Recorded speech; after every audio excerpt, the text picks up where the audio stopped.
بسم اللہ الرحمن الرحیم۔ السلام علیکم ورحمۃ اللہ وبرکاتہ۔ معزز طلباء کرام، امید ہے آپ بخیر و عافیت ہوں گے۔ آج ہم کتاب ہدایہ جلد رابع میں کتاب الشفا کے سبق نمبر 32 کو پڑھیں گے، اور ہمارا سبق وَلَوْ أَخَذَهَا الشَّفِيعُ کی عبارت سے شروع ہوگا، اور لِأَنَّهُ مَجْبُورٌ عَلَيْهِ کی عبارت پہ مکمل ہوگا۔ آئیے پہلے اپنے سبق کی عبارت کو پڑھتے ہیں۔ بسم اللہ الرحمن الرحیم۔ وَلَوْ أَخَذَهَا الشَّفِيعُ فَبَنَى فِيهَا أَوْ غَرَسَ ثُمَّ اسْتَحَقَّتْ رَجَعَ بِالثَّمَنِ لأنه تبين أنه أخذه بغير حق ولا يرجع بقيمة البناء والغرس لا على البائع إن أخذها منه ولا على المشتري إن أخذها منه۔ وعن أبي يوسف رحمه الله أنه يرجع لأنه متملك عليه فنزل منزلة البائع والمشتري، والفرق على ما هو المشهور أن المشتري مغرور من جهة البائع ومسلط عليه من جهته، ولا غرور ولا تسليط في حق الشفيع من المشتري لأنه مجبور عليه۔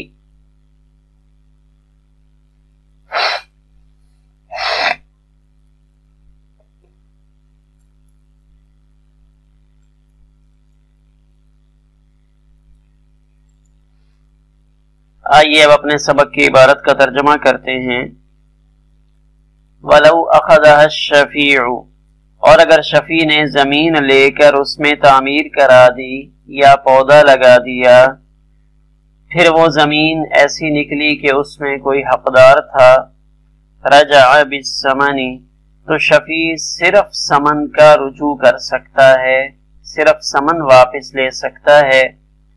لِأَنَّهُ تَبَيَّنَ، اس لیے کہ یہ بات واضح ہو گئی کہ شفیع نے اس زمین کو ناحق لیا تھا، اور شفیع تعمیر اور پودوں کی قیمت کے سلسلہ میں رجوع نہیں کر سکتا۔ لا علی البائع، نہ تو بائع پر اگر اس نے وہ زمین یا مکان بائع سے لیا تھا، ولا علی المشتری، اور نہ ہی مشتری پر رجوع کر سکتا ہے، ان اخذها منہ، اگر اس نے مشتری سے لی ہو۔ وعن ابی یوسف، امام ابو یوسف رحمہ اللہ سے مروی ہے، انہ یرجع، کہ شفیع عمارت اور پودوں کی قیمت کے سلسلہ میں رجوع کر سکتا ہے۔ انہ یرجع، رجوع کر سکتا ہے۔ لِأَنَّهُ مُتَمَلِّكٌ عَلَيْهِ، اس لیے کہ وہ مشتری پر مالک ہوا۔ فَنُزِلَ مَنزِلَةَ الْبَائِعِ وَالْمُشْتَرِي، پس دونوں بائع اور مشتری کے درجے میں اتار لیے جائیں گے۔ فَنَزَلَ مَنزِلَةَ الْبَائِعِ وَالْمُشْتَرِي، فَنَزَلَ، پس وہ دونوں اتریں گے بائع اور مشتری کے درجے میں۔ والفرق علی ما هو المشہور،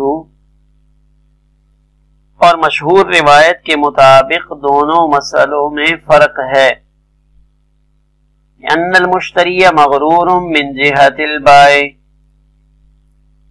کہ مشتری کو بائع کی جانب سے دھوکہ دیا گیا ہے، اور تعمیر وغیرہ پر اس کو مسلط کیا گیا ہے، من جہتہ، بائع کی طرف سے۔ ولا غرور ولا تسلیط، شفیع کے حق میں مشتری کی جانب سے نہ تو دھوکہ ہے اور نہ ہی تسلیط ہے۔ کیوں؟ لِأَنَّهُ مَجْبُورٌ عَلَيْهِ، کیونکہ مشتری شفا دینے پر مجبور ہے۔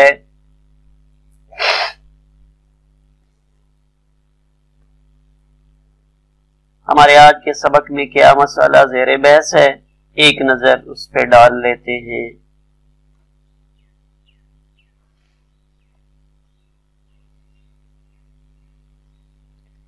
اس سے پہلا مسئلہ تو یہ تھا کہ شفیع مشتری کی تعمیر اور اس کے پودے لینے پر راضی نہیں تھا، لیکن اگر اس شفیع نے عمارت سمیت اس مشفوعہ مکان کو لے لیا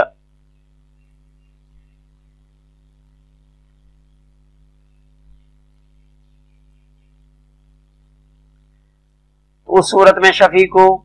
جو کھڑی ہوئی عمارت ہے یا پودے ہیں اس کی قیمت تو نہیں دینی پڑے گی، لیکن اس عمارت کا ملبہ اور مٹیریل اور کٹے ہوئے درخت ان کی قیمت وہ ساتھ دے گا اور وہ مکان خرید لے گا۔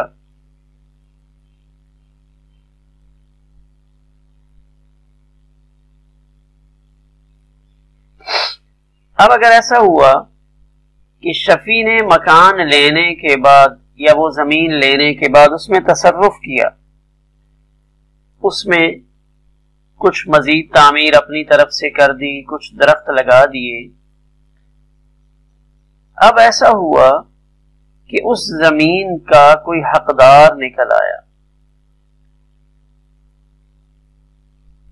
تو اس صورت میں شفیع کیا کرے گا؟ جبکہ شفیع اس پلاٹ میں اس مکان میں مزید 5 لاکھ روپے اپنی طرف سے خرچ کر چکا ہے،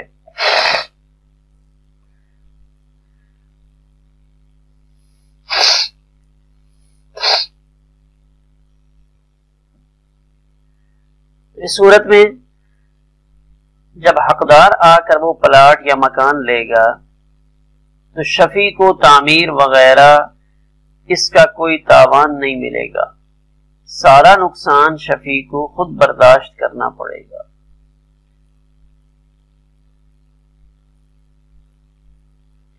امام ابو یوسف رحمہ اللہ نے فرمایا کہ نہیں، شفیع کے نقصان کی تلافی کی جائے گی،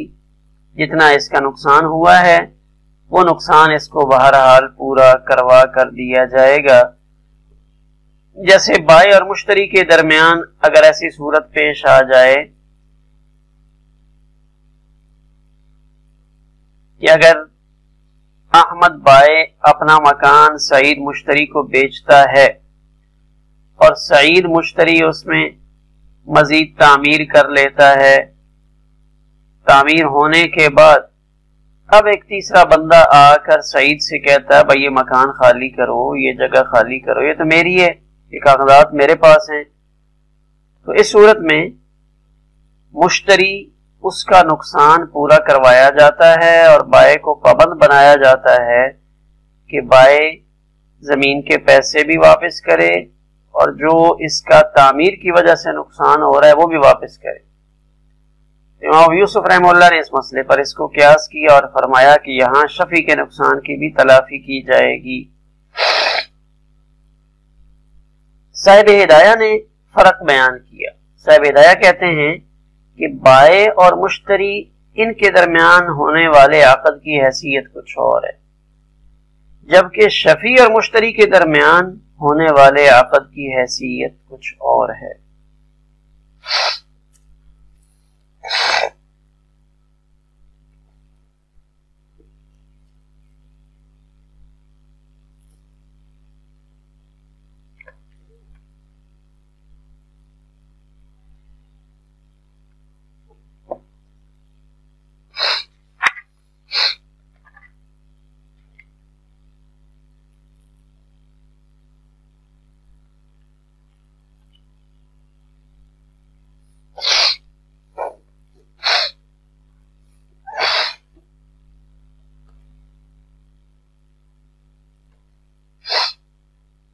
آئیے اب اپنے سبق کی عبارت کو دیکھتے ہیں۔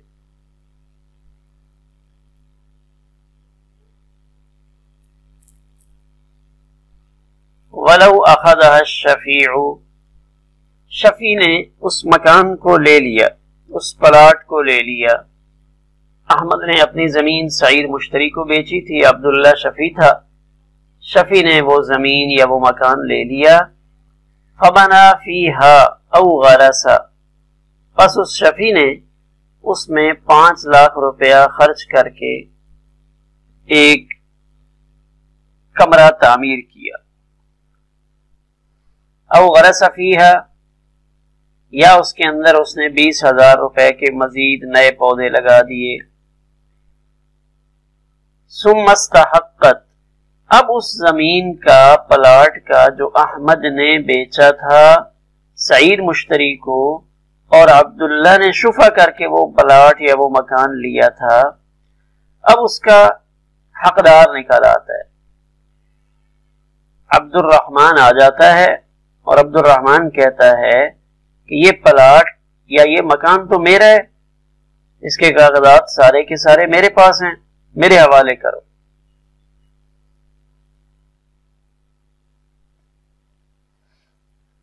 اب یہ معاملہ عدالت میں گیا، قاضی نے فیصلہ عبد الرحمن کے حق میں کر دیا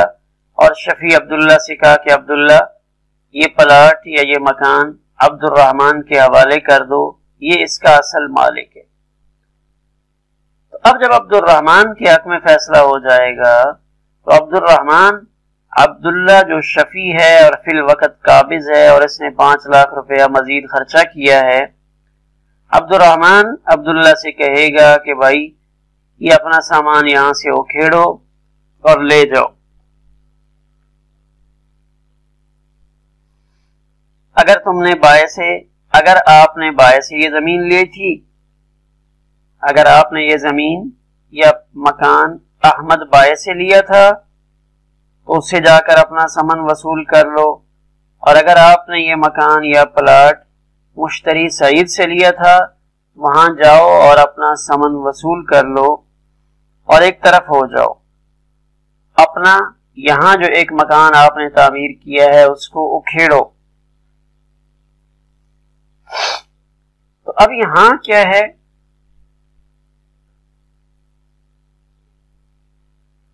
کہ اس شفیع کو کچھ نہیں ملے گا، صرف اس نے جو مکان یا پلاٹ کی قیمت 15 لاکھ روپے ادا کی تھی وہ قیمت ملے گی، لأنه تبین انه اخذه بغیر حق، صرف ثمن ملے گی اور کچھ نہیں واپس ملے گا۔ کیوں کہ آج یہ بات واضح ہوئی کہ شفیع عبداللہ نے یہ پلاٹ یا مکان جو لیا تھا اس پر اس کا حق نہیں تھا، اس کا اصل مالک عبد الرحمن تھا، یہ پلاٹ اس نے ناحق طریقے سے لیا ہے۔ ولا یرجع بقیمت البناء والغرس، تو اب تعمیر کمرے کی تعمیر پہ جو 5 لاکھ لگا ہے اس کا رجوع بھی نہیں کر سکتا، 20,000 کے جو پودے اگائے ہیں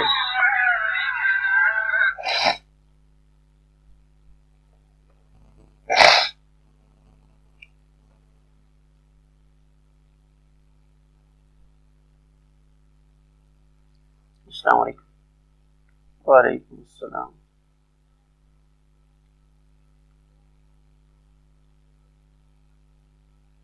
ابھی بنانا ہے، ابھی جا کے کو مشورہ کرتے ہیں۔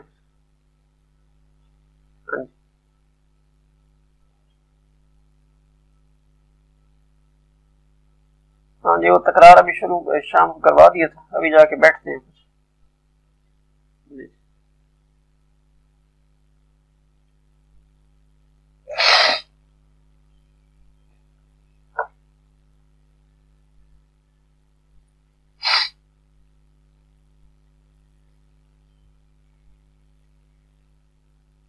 لعل البائے، بائے پر بھی رجوع نہیں کر سکتا، اگر اس نے بائے سے لیا ہو، بائے سے احمد سے بھی وہ صرف اپنا ثمن ہی وصول کرے گا 15 لاکھ روپیہ، اس سے زیادہ نہیں مانگ سکتا۔ مشتری سعید سے اگر اس نے قبضے میں لیا تھا تو اس سے بھی 15 لاکھ روپیہ جو اس پلاٹ یا مکان کا ثمن ہے وہی لے سکتا ہے، اس سے زیادہ نہیں لے سکتا۔ وعن ابی یوسف، جبکہ حضرت امام ابو یوسف رحمہ اللہ فرماتے ہیں انہو یرجع، کہ شفیع رجوع کرے گا، یعنی شفیع کے نقصان کی تلافی کی جائے گی۔ کیوں؟ وہ فرماتے ہیں کہ شفیع نے جب مشتری سے خریدا تو گویا نے کہ اس نے اس مکان کی ملکیت حاصل کی، متملکن علیہ، وہ اس مکان کا مالک بنا۔ تو جب مالک بنا تو اب ہم یہ صورت بنا لیتے ہیں کہ مشتری سعید بائع ہو گیا اور شفیع مشتری ہو گیا۔ تو جب ان دونوں کو بظاہر تو یہ مشتری اور شفیع ہیں، لیکن تھوڑی دیر کے لیے ہم ان کو بائع اور مشتری کے درجے میں اتارتے ہیں، اور اس صورت میں اگر اس مسئلے پر غور کیا جائے کہ ایک شخص بائع ہو دوسرا مشتری ہو، کہ احمد نے ایک پلاٹ مشتری سعید کو بیچا، سعید نے اس میں خرچہ کر دیا، اس نے 5 لاکھ روپے کا ایک کمرہ بنایا، اتنے میں خالد آ جاتا ہے اور خالد آ کے کہتا ہے کہ یہ پلاٹ تو میرا ہے۔ بائع اور مشتری دونوں کے خلاف آ کے خالد مکان کے اس پلاٹ کے کاغذات دکھاتا ہے، فائل لے کے آتا ہے کہ یہ دیکھیں یہ پلاٹ تو میری ملکیت ہے۔ تو اب یہاں پلاٹ تو خالد لے لے گا قاضی کے فیصلے سے، مشتری نے جو 5 لاکھ روپیہ اوپر لگایا ہے، 15 لاکھ کا اس نے پلاٹ لیا، 5 لاکھ روپیہ اوپر لگایا، تو یہ اوپر والا 5 لاکھ ہے، اس 5 لاکھ کی تلافی کرنا بائع احمد کے ذمے ہے۔ تو جیسے وہاں مشتری کا اگر نقصان ہوتا ہے تو مشتری کے نقصان کی تلافی بائع کے ذریعے سے کروائی جاتی ہے، تو اس مسئلہ میں بھی شفیع کے نقصان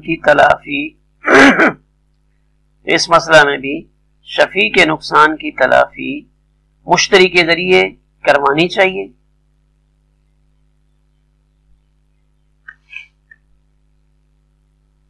تو صاحب ہدایہ فرق بیان کر رہے ہیں کہ نہیں، اس مسئلے میں جس کو آپ بطور تائید کے پیش کرنا چاہ رہے ہیں اس میں فرق ہے، شفع والا مسئلہ کچھ اور ہے، جبکہ عام خرید و فروخت والا مسئلہ کچھ اور ہے، کہ ان المشتری مغرور من جہت البائع ومسلط علیہ من جہتی، کہ بائع اور مشتری والے مسئلہ میں بائع کو ثمن کے ساتھ قیمت بنا وغیرہ لینے کا اختیار رہتا ہے، اس لیے کہ اس مسئلہ میں جو بائع ہوتا ہے وہ مشتری کو دھوکہ دیتا ہے، بائع کی اپنی زمین ہوتی نہیں لیکن وہ اپنی بنا کر آگے بیچ دیتا ہے۔ جب وہ زمین دوسرے کی یعنی خالد کی ہے تو احمد نے اس زمین کو کیوں بیچا؟ نہیں بیچنا چاہیے تھا۔ اتنا ہی نہیں، جب مشتری کا تصرف بھی بائع کی جانب سے اس پلاٹ پر مسلط کرنے کی وجہ سے ہوا تو اب وہاں اس کی تلافی بائع سے کروائی جاتی ہے، یعنی وہاں پہ دھوکہ بھی پایا جاتا ہے اور مسلط کرنا بھی پایا جاتا ہے، دو چیزیں پائی جا رہی ہیں جو معاملہ بائع اور مشتری کے درمیان ہے۔ اور یہاں جو معاملہ شفیع اور مشتری کے درمیان ہے، ولا غرور ولا تسلیط فی حق الشفیع من المشتری، تو شفیع اور مشتری والی شکل میں مشتری کی طرف سے نہ تو شفیع کو دھوکہ دیا جاتا ہے اور نہ ہی اس کو تصرف کرنے پر مسلط کیا جاتا ہے۔ دھوکہ کیوں نہیں ہے؟ ولا غرورا، مشتری کی جانب سے شفیع کو دھوکہ کیوں نہیں ہے؟ وہ اس لیے کہ زمین مشتری کی اپنی نہیں، وہ بھی دوسرے سے خریدتا ہے اور خود بائع اس سے دھوکہ دے رہا ہے، تو مشتری سعید کو تو نہیں پتا کہ اس کی حقیقی صورتحال کیا ہے۔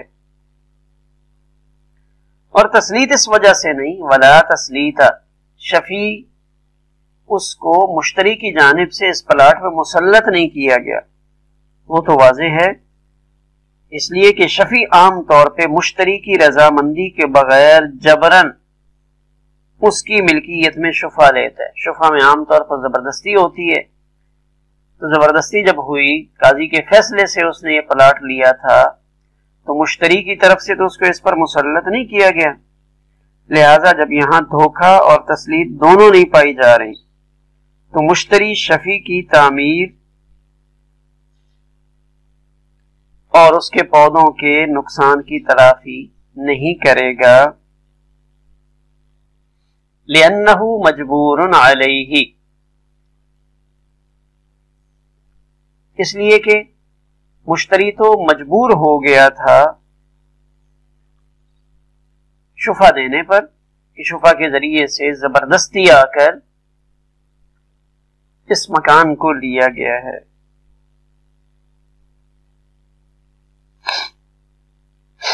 یہاں ایک اور بات بھی واضح ہوئی کہ حضرت امام ابو یوسف رحمہ اللہ نے جو قیاس کیا تھا کہ مشتری اور شفیع کو بائع اور مشتری کے درجے میں اتار کر شفیع کے نقصان کی تلافی کرائی جائے گی، تو ایسا نہیں ہے، کیونکہ ایک میں غرر اور تسلیط، کیونکہ ایک میں دھوکہ اور تسلیط دونوں چیزیں پائی جا رہی ہیں، یعنی مقیس علیہ وہ مسئلہ ہے جس میں بائع اور مشتری کا آپس کا معاملہ ہے، اس میں دو چیزیں پائی جا رہی ہیں، ایک غرور ہے اور دوسرا تسلیط ہے۔ مقیس جس مسئلے کو ہم قیاس کر رہے ہیں یعنی شفیع اور مشتری کا مسئلہ، اس کے اندر دونوں میں سے ایک بھی نہیں پائی جا رہی،